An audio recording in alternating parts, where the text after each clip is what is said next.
فضیلت د دې صورت سره د ابو هريره رضی الله تعالی عنہ نے روایت دی چې نبی علیہ الصلوۃ والسلام فرمایي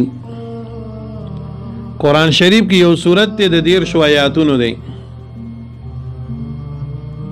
او داسې صورت دی چې د خپل ویون کې د بار شفاعت کوونکی دی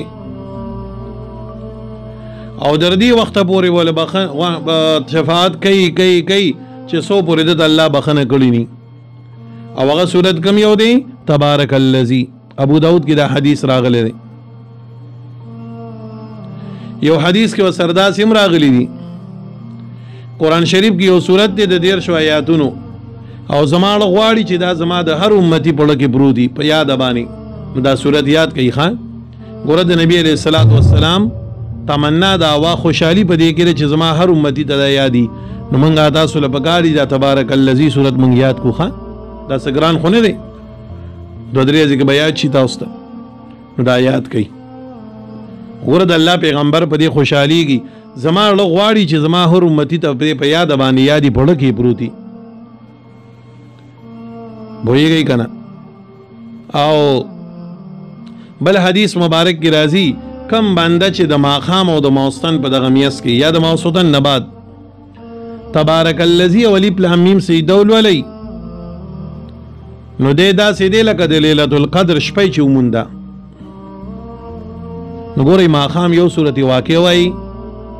بیا یو وشتمه سپاره کې الف لام میم سیده وای هم وړو کې اون تک یو رکو غټه یو وړه ده او د ماسوتن باغی بیا ورپسې چې کوم دینو دا سورته ملک وای ځکه حدیث مبارک کی راضی دا سورته ملک چې کوم دینو د غضب د قبر د پاره مانع ده حضرت جابر رضی الله عنه فرمایي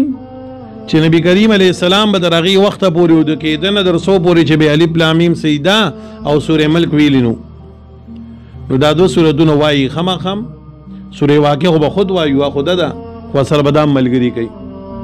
الله دې مال او تاسو ټول د وینا توفیق راکړي نو دا دو سورتونه وایي د دې ډیر برکات دي د قبر غضب بني په دې بنده څوک چې سوره ملک وایي الله به د قبر د غضب نه ساتي نو دا دو سورتونه یاد کړئ الف لام میم سجده یوشتمه سپاره کې دی او دا سورته ملک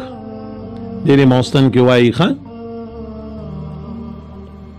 بسم الله الرحمن الرحیم تبارک الذی